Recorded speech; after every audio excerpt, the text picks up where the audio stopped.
Mobutu Elima, Rio Mobutu Elombe, Rio Mobutu Mobificie, Rio Mobutu Mobongicie, Rio Mobutu Mosikole, Rio Mobutu le bâtisseur, Rio Mobutu le créateur.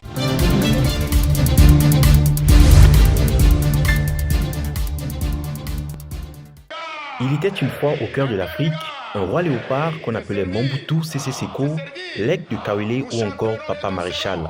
Tocampo de léopard et toujours avec sa canne, chants et louanges n'avaient pas de répit pour ce grand chef africain. Il mène le 24 novembre 1965 un coup d'État contre Joseph Kasavubu, premier ministre de l'ancien Congo belge. Il est soutenu par les États-Unis qui voient d'un mauvais œil le socialisme de Patrice Lumumba qui sera assassiné le 17 janvier 1961.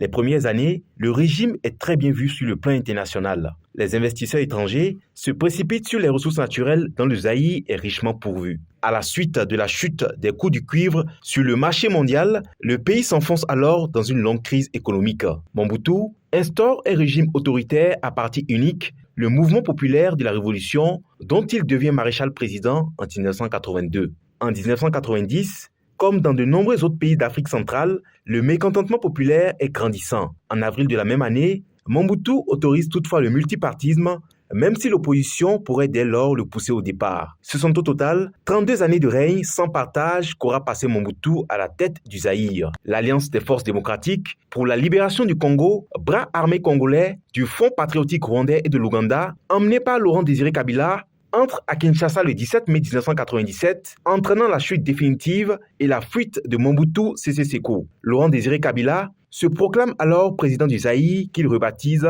République démocratique du Congo. Le 16 janvier 2001, il est alors assassiné par un de ses gardes du corps. Son fils Joseph Désiré Kabila est alors désigné par le gouvernement pour succéder à son père. C'est au Maroc, en l'occurrence dans la ville de Rabat, que Mobutu Sese Seko rendra l'âme le 7 septembre 1997. Le 30 décembre 2018, les élections ont lieu et le 10 janvier 2019, le président de la CENI nomme Félix Tshisekedi président de la République démocratique du Congo. 27 ans après la mort de Mobutu, l'Est de la République démocratique du Congo, notamment les provinces du Nord Kivu, du Sud Kivu, du Nord Kasaï et de l'Ituri, sont désormais sous l'emprise de groupes armés et de milices.